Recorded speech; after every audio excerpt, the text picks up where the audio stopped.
You know, nobody's done more stories about black violence in public schools, grade schools, kindergartens, preschool, high schools than we have. Nobody's done more stories about the quality of education, how nobody's learning anything. I mean, there's one story we did where we documented how 16 schools in Baltimore, they're black schools. They're not mostly black schools like some wuss called them. They're black schools. And, I mean, we document how in these 16 schools in Baltimore, nobody can read over third grade. And so the violence is tied up with the ridiculous level or lack of achievement. And so when I start doing these stories about what happens in these black schools, all of a sudden I started hearing from a little bit from people who used to go to these schools, a little bit from the parents, but I got a tsunami of letters from teachers all over the country. When they talk to me, they're very frank. They talk about the level of black violence, the lack of parental involvement. The great Marlon Newbern, who we have on this show many times, he used to say when you know, if anybody ever, when he was a teacher, a principal, if they would call a black parent up, they'd always get two responses. One of two responses. Not 99% of the time, not mostly, all the time. Here's what they were. One, the only reason you're picking on my kid is because he's black. Or two, I dropped that kid off at your effing school.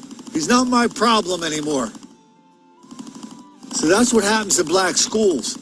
We hear from a lot of librarians how black students and teachers are obsessed with slavery and black victimization.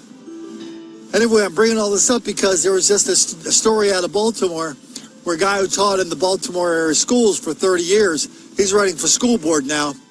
He decided to come out and say, yeah, there's a lot of violence in these schools, but he's still missing the one thing that ties all the violence together.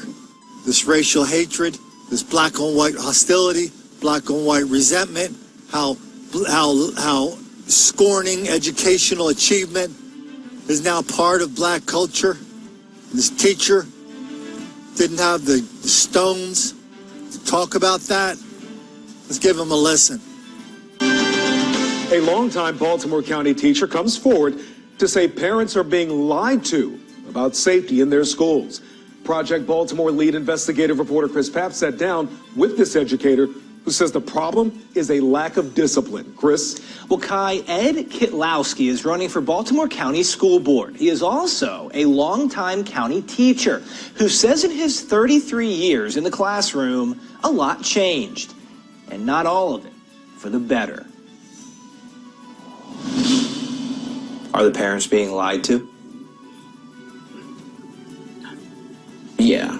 Ed Kitlowski says it's time to be honest. The lie is that what we're doing is working. After spending 33 years teaching in Baltimore County classrooms, Kitlowski is now running for county school board. He's frustrated because during his career, he saw how student discipline changed and the effects it had. You've seen over the past 4 or 5 years, the violence in the schools has gotten worse. Oh, yeah. Kitlowski says No Child Left Behind, passed in 2001, drastically changed public education in that it shifted the focus to data. Take suspension rates, for example. As Project Baltimore first reported in June, in-school and out-of-school suspensions statewide have plummeted 58% since 2007.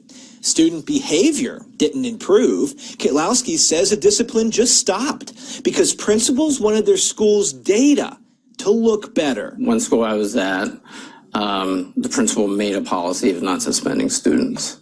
And, didn't broadcast that to the student body, but after a while the students start to see, wow, so-and-so did this really bad behavior and nothing happened to him. I'm going to see what I can do. Kitlowski recalls a time 25 years ago where a student called him a stupid jerk.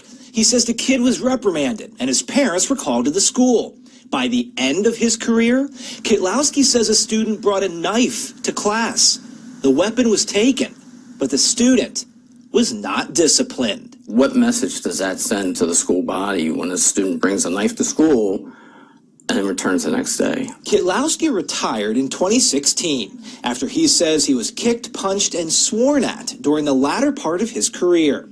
Now, as a school board candidate, he says it's time to shift the focus from data back to students and tell parents what's really happening inside their kids' school. Teachers aren't trained to deal with a lot of the discipline problems they're seeing.